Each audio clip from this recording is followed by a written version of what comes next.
सो wind energy, yes, wind energy की चर्चा करते हुए अभी हमने डायबिटीज की चर्चा किया बिकॉज उसमें हमने विंड एनर्जी को मेंटेन करना था और उसके मेंटेनेंस का हमने सारे टिप्स को जाना। और अब हम बात करते हैं इमोशन की, क्योंकि इमोशन तो एक बहुत ही इम्पोर्टेंट टूल है हमारे अंदर। एक्चुअली ईश्वर ने हमें जो इमोशंस दिए हैं, हमारे अंदर एंगर है, एंजाइटी है, सैडनेस है, हमारे अंदर तरह तरह के इमोशन, हमें डर भी लगता है, हमें उदासी भी आती है। ये इमोशंस तो जो दिए हैं ईश्वर ने, वो ईश्वर ने हमें दिए हैं, वो दिए किसी पर्पस के लिए हैं। तो इसका मतलब सारे इमोशन बुरे नहीं हैं। हम ये सोचते हैं कि सैडनेस बुरी, एंजाइटी बुरी, उदासी बुरी, है ना? ऐसा नहीं है। उसने हमारे एग्जिस्टेंस के लिए ये इमोशंस दिए हैं। अगर ये इमोशंस ना होता तो हम एग्जिस्ट ही नहीं कर पाते हैं। हमारे डिफेंस के लिए दिए हैं, हमारे सर्वाइवल के लिए दिए हैं। आज आप ये देखिए कि आज हम फियर, जिसको हम बोलते हैं ना पॉजिटिव, क्या फियर के बारे में कभी हम सोच भी नहीं सकते कि फियर पॉजिटिव भी हो सकता है। आज देखिए हम ट्रैफिक रूल्स को फॉलो करते हैं, हमारे गवर्नमेंट के रूल्स को फॉलो करते हैं। क्यों फॉलो करते हैं? क्योंकि हमें एक फियर है। हम अपने संस्कारों को फॉलो करते हैं, है ना? घर में कुछ नियम को मेंटेन रखते हैं, ट्रेडिशंस को मेंटेन रखते हैं, क्योंकि हमारे अंदर फियर है। मंदिर जाते हैं, गुरुद्वारे जाते हैं, चर्च जाते हैं, तो वहां के ट्रेडिशंस और वहां के संस्कार होते हैं वो मेंटेन करते हैं, है ना? क्यों? क्योंकि हमें एक फियर है कि मतलब इससे हमारे ऊपर कुछ बुरा असर ना पड़ जाए। और ये फियर ही हमसे अच्छे काम करवाता है, हमसे रूल्स रेगुलेशंस को ओबे करवाता है। अगर ये हमारे पास इमोशन ना होता, है ना, तो फिर तो हम पहाड़ से भी नीचे जंप कर जाते। और हम कोई, आप सोच सकते हो, फियर को अगर आप गायब कर दें तो हमारा ये इमोशन ना होने की वजह से सब लोग क्या बोलते हैं ना, बिंदास हो जाएंगे, कोई डर नहीं, सब गलत काम करने लग जाएंगे, सोसाइटी में क्या आ जाएगा, अव्यवस्था हो जाएगी। सो ईश्वर ने हर चीज सोच समझ के हर इमोशन को यहाँ पर दिया हुआ है ना? उसमें से 6 इमोशंस हैं, ये तो मैंने उदाहरण दिया। एक तो हम जब हम 6 एनर्जीज की बात करते हैं ना, तो उसमें एक इमोशन हो गया एंगर का, है ना, जिसका कनेक्शन हमारा विंड एनर्जी के साथ है। जॉय का कनेक्शन हमारी हीट एनर्जी के साथ है। एंड सेटिस्फैक्शन का कनेक्शन, हैप्पीनेस सेटिस्फैक्शन का कनेक्शन हॉटनेस एनर्जी के साथ है। एंजाइटी, एग्नी का कनेक्शन हमारा ह्यूमिडिटी के साथ। ड्राइनेस एनर्जी का कनेक्शन सैडनेस के साथ है। और कोल्डनेस एनर्जी का कनेक्शन फियर के साथ है। तो हमारे 6 इमोशंस होते हैं, और उन 6 इमोशन में से जब हम बात करेंगे एंगर की, वो हमारी विंड एनर्जी के साथ कनेक्टेड है। तो हम एंगर की बात करते हैं। तो एंगर सुन के क्या लगता है? सुन के ऐसा लगता है जैसे कि बहुत ज्यादा नेगेटिव इमोशन है एंगर। लेकिन ये नेगेटिव भी हो सकता है और पॉजिटिव। जैसे अभी हमने बात किया कि हर इमोशन का पॉजिटिव पार्ट भी है, नेगेटिव पार्ट। ईश्वर ने जो इमोशंस दिए हैं वो बहुत ग्रैंड पर्पस के लिए हमें इमोशन दिए हैं। अगर ये सारे इमोशंस न्यूट्रलाइज हो जाए, चाहिए हमें सभी, एंगर भी चाहिए, अगर ये न्यूट्रलाइज हो जाए तो हर इमोशन बहुत सुंदर बन सकता है। एंगर एंगर कैसे नेगेटिव हुआ वो तो सब जानते हैं, बट एंगर पॉजिटिव कैसे हो सकता है? ये हम बिलीव ही नहीं कर सकते हैं कि ईश्वर हमें एंगर क्या सोच के दे सकता है पॉजिटिव कैसे हो सकता है? बहुत छोटा सा एग्जांपल मैं देती हूँ।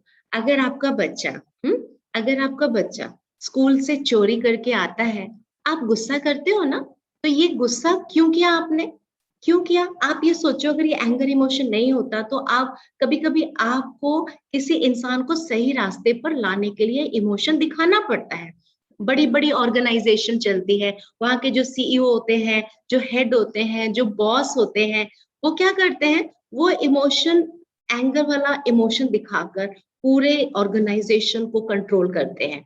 लेकिन ये जो एंगर है, ये पॉजिटिव दिशा का एंगर है।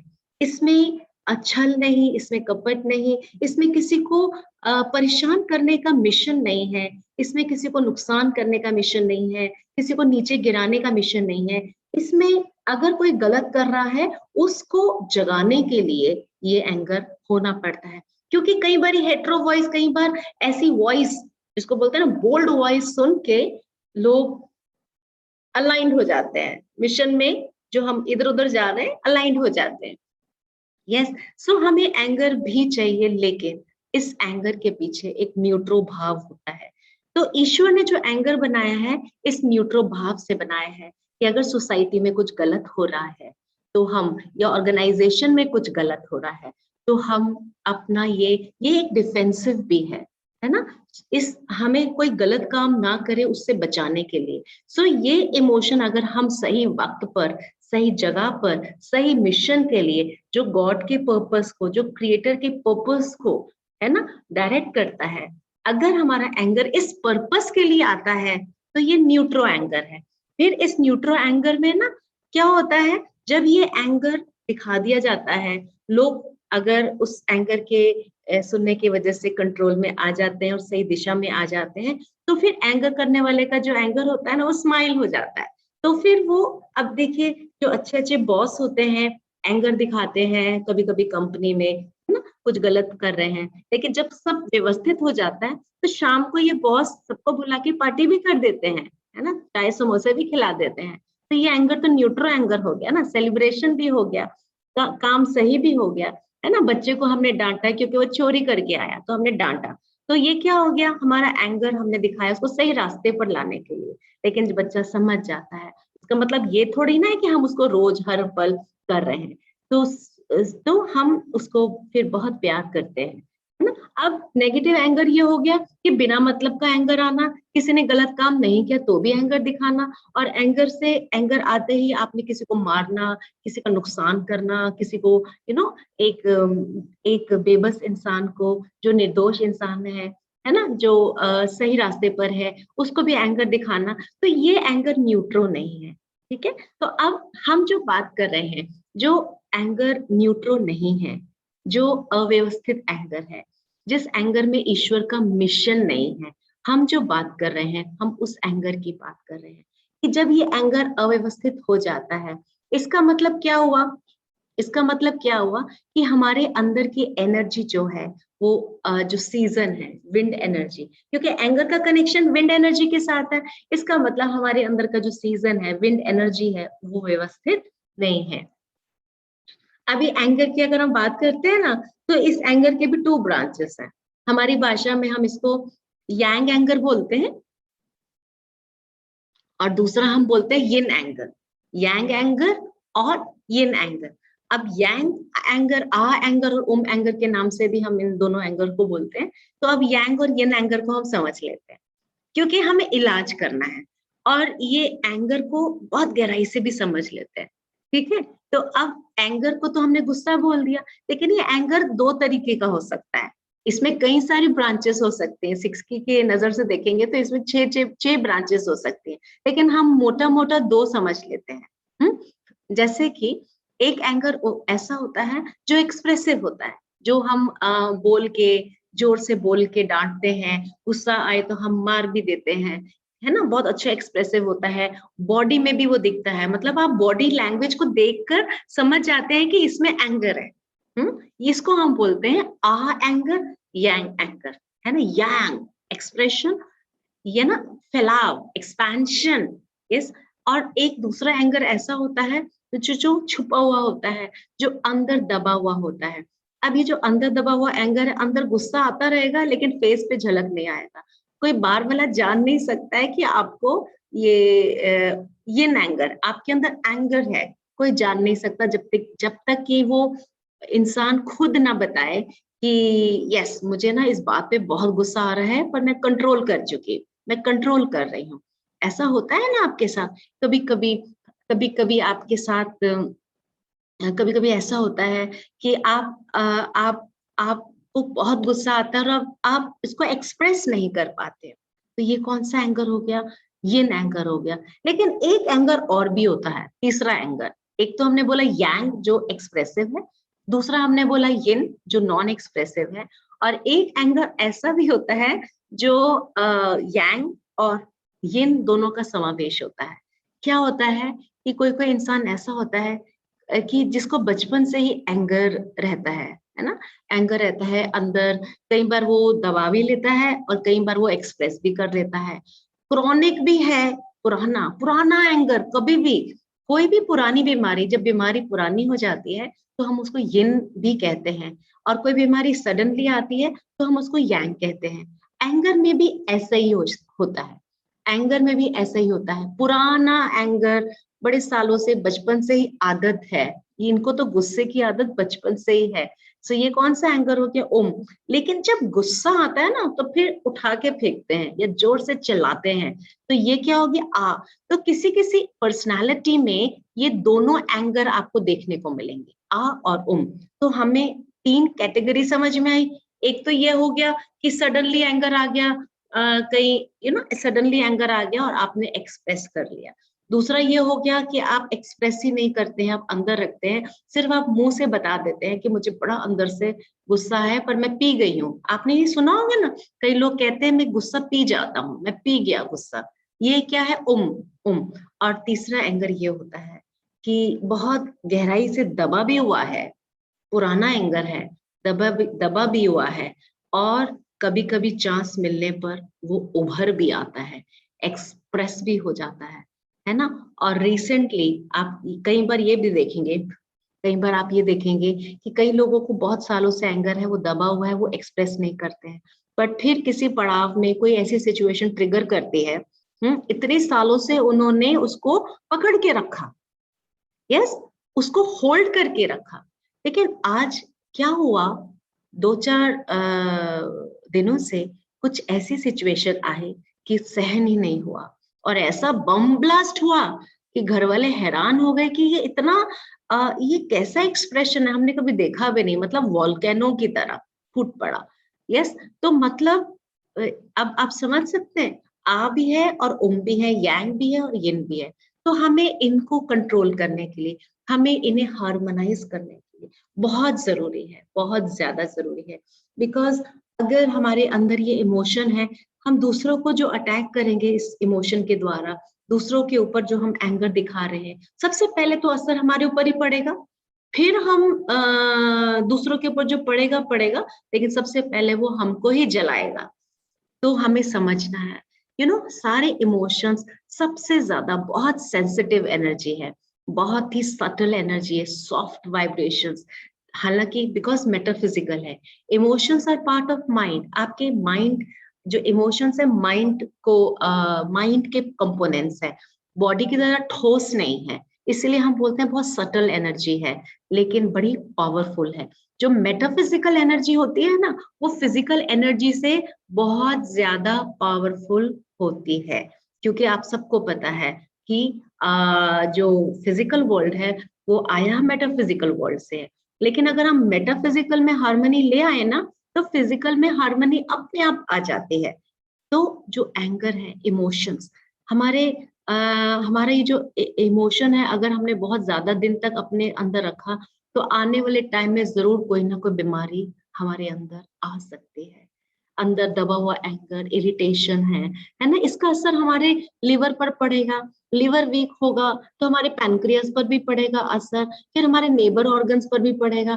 धीरे धीरे अगर ये एंगर फिर भी हमने नहीं सॉल्व किया, तो इसका असर हमारे बॉडी के बहुत सारे पार्ट में पड़ सकता है।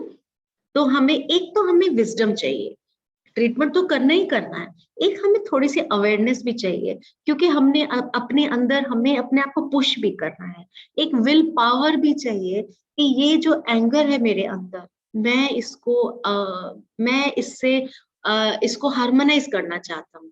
तो मैं ये नहीं कहूंगी कि आप अपना एंगर को सेडेट कर दो, आप हार्मोनाइज कर लीजिए।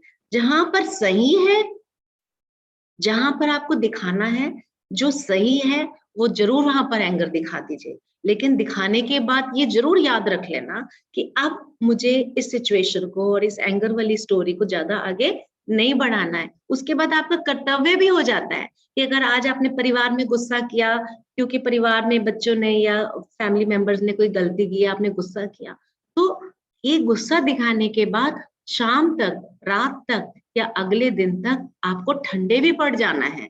जो गुस्सा करता है ना, उसकी रिस्पॉन्सिबिलिटी सबसे ज्यादा होती है कि मैंने गुस्सा तो, तीर तो फेंक दिए, ठा ठा ठा चला दिया, ठीक है, अब मुझे मरहम भी लगानी है।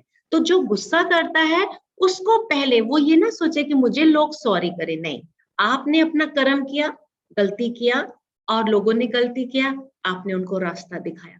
अगले दिन आप उसी सिचुएशन को बहुत स्माइलिंग बना दीजिए। आप कहिए, बोलिए कि रात गई बात गई।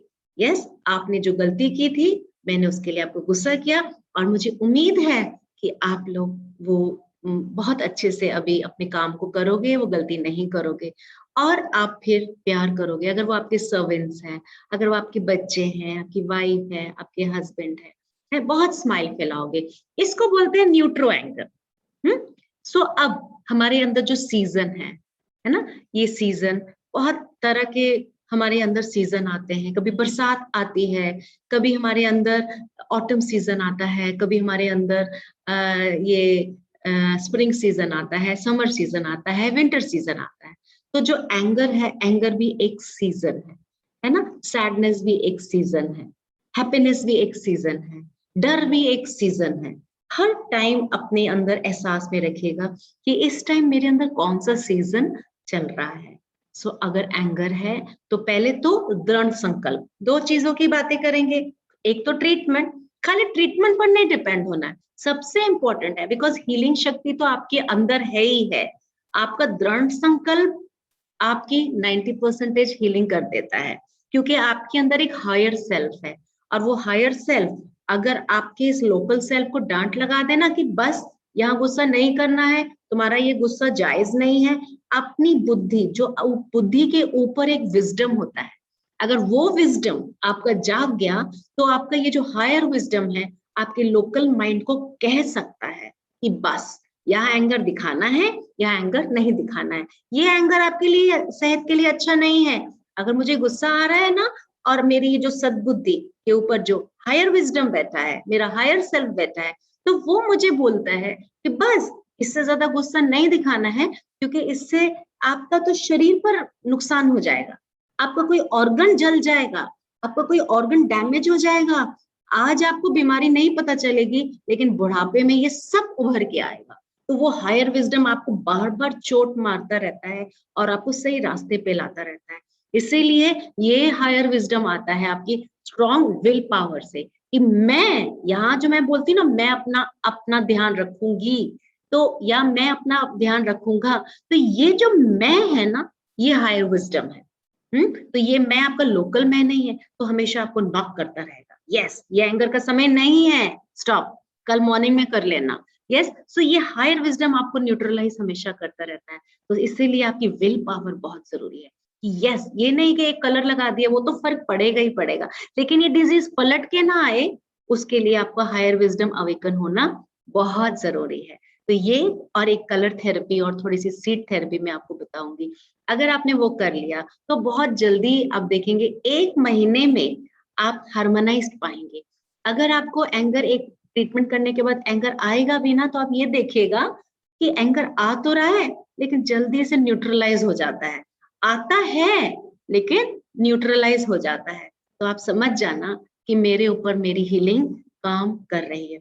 और पिछले जो मैंने सेशन में बताया स्माइल वाइब्रेशन, हमें अपने अंदर अगर हीलिंग को एक्टिवेट करना है, अगर हमने अपने अंदर हीलिंग को स्ट्रॉन्ग बनाना है, तो हमें अपने अंदर एक बात दृढ़ संकल्प लाना पड़ेगा कि मेरी हीलिंग की जो हीलिंग सिस्टम है, बहुत सुंदर हीलिंग सिस्टम है आपके अंदर, जरा सा उसको टाइम दे दीजिए, उसको एनवायरनमेंट दे दीजिए, उसको एक बहुत ही काम वाइब्रेशन दे दीजिए, आपके अंदर जो हीलिंग है फुवारे की तरह उठ जाएगा और वो आपके सारे, अगर हीलिंग की एनर्जी फुवारे की तरह ऊपर उठी, वो आपको हील कर जाएगी। ये बहुत बड़ा साइंस है but at the same time बहुत सिंपल साइंस भी है और हम इसके बात करते रहेंगे, है ना। सो अब हम बात करते हैं अपना एंगर से रिलेटेड ऑर्गन और एंगर से रिलेटेड मेरिडियन। ऑर्गन आपको मालूम है विंड के ऑर्गन कौन से हैं?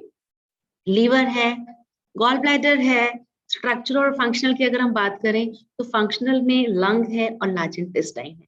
तो अब आप पिछली सीरीज में आप liver, gall bladder, lung and large intestine के ऑर्गन देख लीजिएगा। आप उसमें देख लीजिएगा कि आपको वो पॉइंट्स कहाँ पर है। तो अगर आप में एंगर है तो उन ऑर्गन्स में एवरी डे आप पॉइंट सर्च करें और जहां जहां पेनफुल पॉइंट मिलते जाए सीड लगाते जाए, है ना। कभी इस हाथ में कर लिया, कभी इस हाथ में कर लिया, पहले आप सीरीज में देखेंगे उसमें बहुत अच्छे पॉइंट है।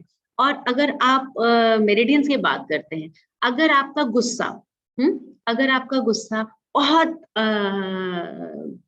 एक्सप्रेसिव है, बहुत एक्सप्रेसिव है, तो कॉरेस्पॉन्डेंट के points liver, gall bladder, lung, large intestine करने के अलावा आप एक और काम कर लीजिए, मेरिडियन। तो ये हमारे हाथों में जो मिडल फिंगर है, मिडल फिंगर की जो एग्जैक्ट सेंट्रल लाइन है, आप ड्राइंग के बिना भी समझ सकते हैं, जो एग्जैक्ट सेंट्रल लाइन है, तो उसमें आपने उसके ऊपर या तो आप येलो कलर लाइन लगाएंगे एक्सेस लॉ के हिसाब से, और सब्जुगेशन के हिसाब से या तो आप ब्राउन कलर लगाएंगे, मेटल कट्स द वुड।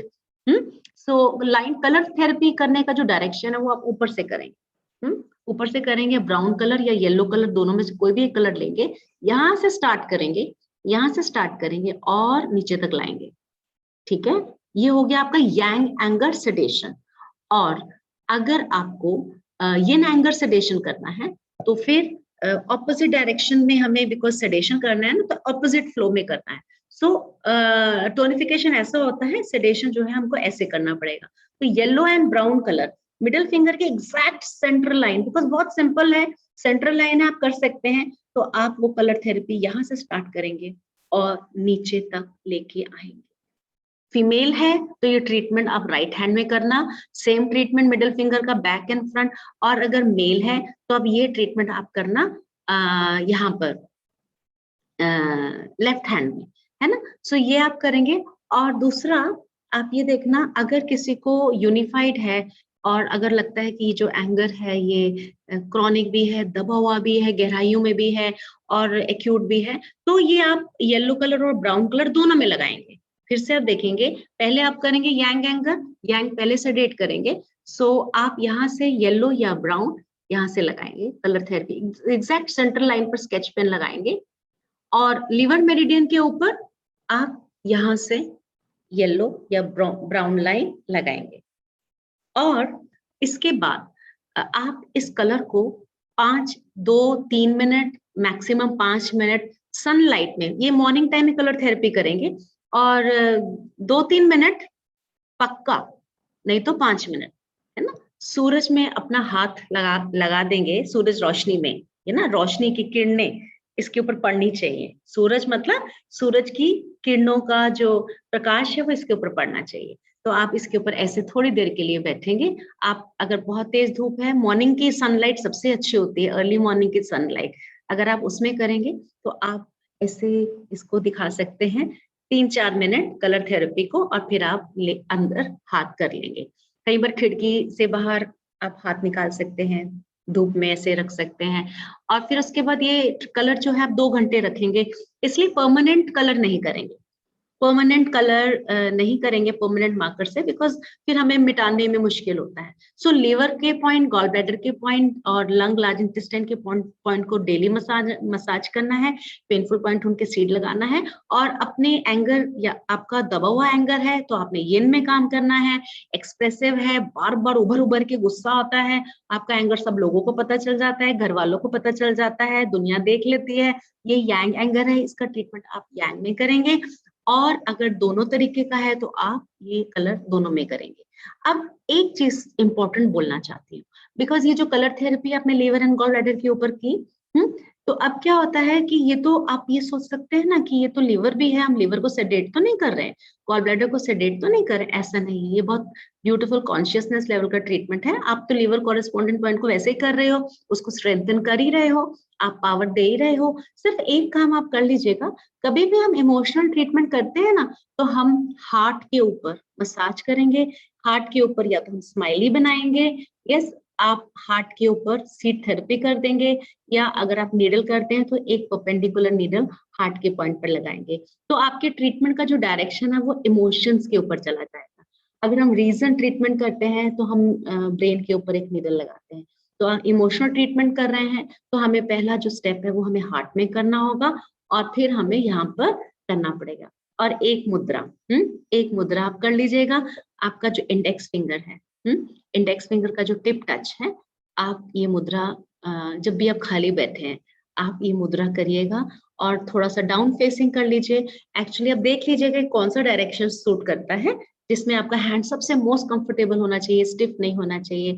और आप ओम का उच्चारण जब आप खाली बैठे हैं ये मुद्रा करने के बाद ओम का उच्चारण, स्पेशली जब एंगर, जिस समय एंगर ज्यादा आ रहा है ना, जिस समय, उस समय झट से मुद्रा कर लीजिए, झट से पकड़ लीजिए साथ, ये झट से मुद्रा कर लीजिए। और अंदर ही अंदर अगर आपको लग रहा है कि मुझसे कोई बात सहन नहीं कर हो रही है और अभी ये समय ठीक नहीं है एंगर दिखाने के लिए, या कभी आपको लगे कि मुझे गुस्सा बहुत आ रहा है लेकिन मेरा ये गुस्सा ना फालतू का गुस्सा है, ये कोई प्रोडक्टिव गुस्सा नहीं है, और ये गुस्सा मेरा निकल गया तो ये हमारी फैमिली के लिए या ऑर्गेनाइजेशन के लिए ठीक नहीं है, तो मैं चाहता हूँ कि इसको हार्मोनाइज कर लें। एक्चुअली किसी भी चीज को अगर आप झटके से दबा लेते हैं, जैसे कि चलती ट्रेन में आप चेन खींचते हैं, चाहे वो नेगेटिव इमोशन हो या पॉजिटिव हो, वो अपने अंदर वॉल्केनो एक तरह से एक शॉर्ट सर्किट पैदा कर सकता है। तो इसीलिए एकदम अपने आप को अगर आप रोक दें तो वो अपने लिए भी ठीक नहीं, इसलिए वो एनर्जी को थोड़ा डायरेक्शन ट्रांसफर कर दीजिए, ओम का उच्चारण करने शुरू कर दीजिए, ताकि आपकी वो जो एनर्जी है वो सही डायरेक्शन में यूज हो जाए। यूज तो हो नहीं, बिकॉज अंदर भर गया है, वो तो आएगा, आना ही चाहिए।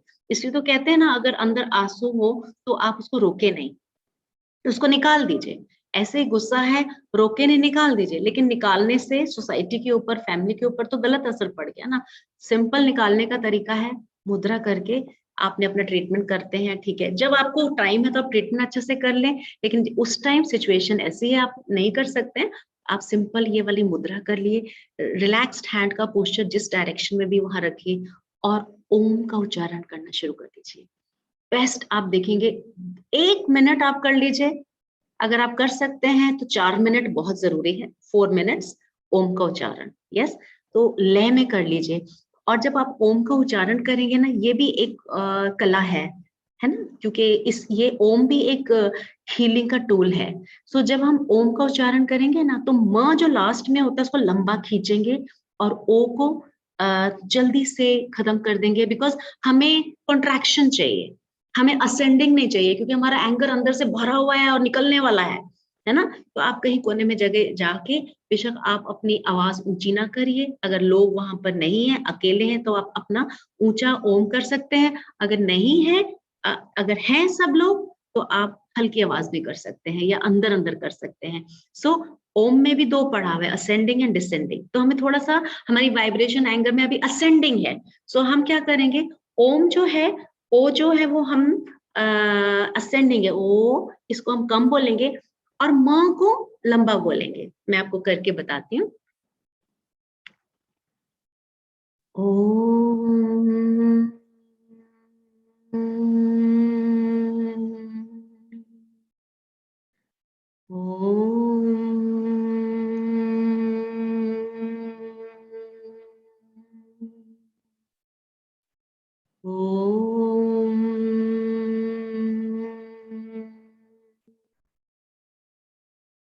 यस।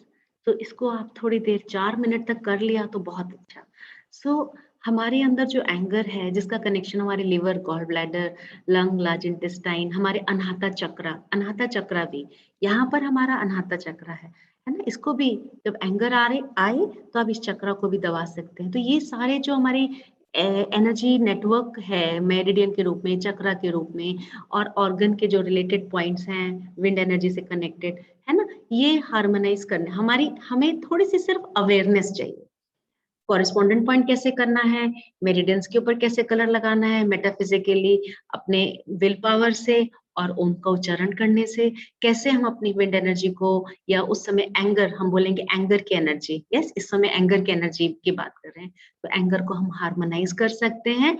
और आप एक बार अगर इस ट्रीटमेंट के द्वारा अगर आपने ये पाया कि मैं तो बदल ही गया, मेरा एंगर कैसे न्यूट्रलाइज हो गया, है ना, कल तक मुझे गुस्सा आता था, मैं रोक नहीं पाता था और मैं बोल देता था, आज क्या हो गया कि मैंने ये ट्रीटमेंट किया, मुझे एंगर आया लेकिन जल्दी से वो बह के चला गया, तंग किए बिना मॉडरेट हो गया, या मैंने बच्चों को गुस्सा कर लिया लेकिन उसके बाद मुझे इल फीलिंग नहीं आ रही है। और याद रखिएगा, जब आप न्यूट्रो भाव से किसी को गुस्सा करते हो ना, तो सामने वाले को बात आपकी बुरी लगती नहीं है, वो डरेगा जरूर क्योंकि उसने गलती करी है, लेकिन आपका एंगर का इम्पैक्ट उसकी आत्मा पर नहीं पड़ेगा, ठीक है? वो प्यार उसका कम नहीं होगा। जब आप न्यूट्रल भाव से एंगर करते हो ना, तो आपकी कही हुई बात किसी को चुभती नहीं है। ये एक इम्पोर्टेंट है। अगर भगवान एंगर करें, हमें गुस्सा करें, तो हमें भगवान की कोई बात चुभेगी थोड़ी ना, नहीं चुभेगी। जिस तरह से माँ अपने बच्चे को गुस्सा करती है, कितनी बार तो गुस्सा करती है, गुस्सा करते करते बच्चा बड़ा हो जाता है, और बच्चा बड़ा होता होता जाता है, कितने सारे गुस्सा माँ के उसने सहन किए होंगे, लेकिन आज भी वो माँ के साथ जुड़ा हुआ है। माँ और बच्चे का प्यार कभी खत्म नहीं होता, क्योंकि जो माँ गुस्सा करती है ना, उसके पीछे अनंत प्यार है, सोर्स में बहुत प्यार है, न्यूट्रो एंगर है। इसीलिए तो, और अगर आज ऑफिस में बॉस इतना सा गुस्सा कर दे ना, तो क्या होता है, माय गॉड, भूचाल आ जाता है। इसीलिए ये समझना होगा कि माँ के गुस्से का असर क्यों नहीं पड़ा, और बॉस ने गुस्सा किया तो हम उथल पुथल हो गए। सीधी सी बात है, अगर सोर्स में लव हो, स्माइल हो, और अगर आपने न्यूट्रो एंगर दिखाया है, तो आपका एंगर का कोई बुरा नहीं मानेगा। इसलिए हमें एंगर को समझना पड़ेगा। यस, आशा करती हूँ कि आपने कुछ टिप्स लिए, और हमें अपने एंगर को सेडेट नहीं करना है, न्यूट्रलाइज करना है, क्योंकि एंगर तो ईश्वर ने ही हमें दिया है। Yes, thank you so much. अगली सीरीज में फिर से हम मिलेंगे। धन्यवाद, thank you so much, thank you.